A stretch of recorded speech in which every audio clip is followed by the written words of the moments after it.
Lenin సినిమాలో biggest positive ఏంటంటే తమన్ యొక్క బ్యాక్గ్రౌండ్ మ్యూజిక్. ఆ స్టోరీని మనతో రిలేట్ చేయించడం కోసం తమన్ విపరీతంగా కష్టపడ్డాడు. డైరెక్టర్ కంటే ఎన్నో రెట్లు ఎక్కువ కష్టపడ్డాడు. ఇదే కష్టం డైరెక్టర్ పడితే బాగుండేది ఈ స్టోరీని మనతో రిలేట్ చేయించడానికి అనిపించింది.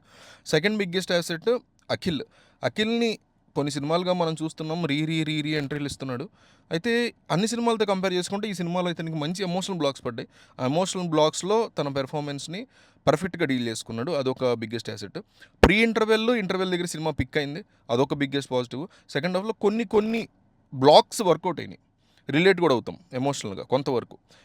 ఇవన్నీ కూడా బిగ్గెస్ట్ పాజిటివ్స్. నెగిటివ్స్ చూస్తే వెరీ వీక్ రైటింగ్ అనిపించింది, ఎస్పెషల్లీ ఫస్ట్ హాఫ్. అంటే డిఫరెంట్ సినిమాల యొక్క టెంప్లెట్స్ మనం చూస్తూనే ఉన్నాం. Complete routine first half.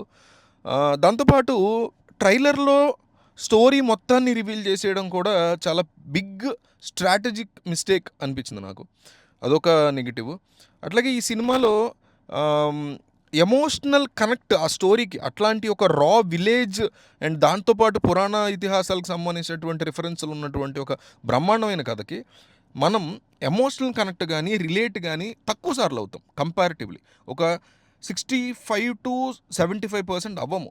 ఈ 20-25% కనెక్ట్ అయ్యేది మనకి ఒక హై ఇవ్వడానికి వావ్ ఫ్యాక్టర్కి సరిపోదు. సో ఓవరాల్గా ఈ మూవీ మేబీ వీకెండ్ నేను ఖాళీగా ఉన్నా, నాకు ఏదో సినిమా చూడాలని థియేటర్కి వెళ్ళి, లేదా మా ఫ్యామిలీతో చూడాలని ఉంది అనుకుంటే చూడొచ్చు. అట్లా మేబీ ఒక ట్రై చేయొచ్చు తప్ప ఎట్టి పరిస్థితుల్లో రికమెండెడ్ మూవీ కాదు. ఓటీటీ వచ్చినప్పుడు మేబీ ఒకసారి ట్రై చేయొచ్చు తప్ప థియేటర్కి వెళ్ళి చూడాలా ఈ మూవీ అని మీరు క్వశ్చన్ చేస్తే మాత్రం ఐ డోంట్ థింక్ అదంత ఇంపార్టెంట్ కాదని.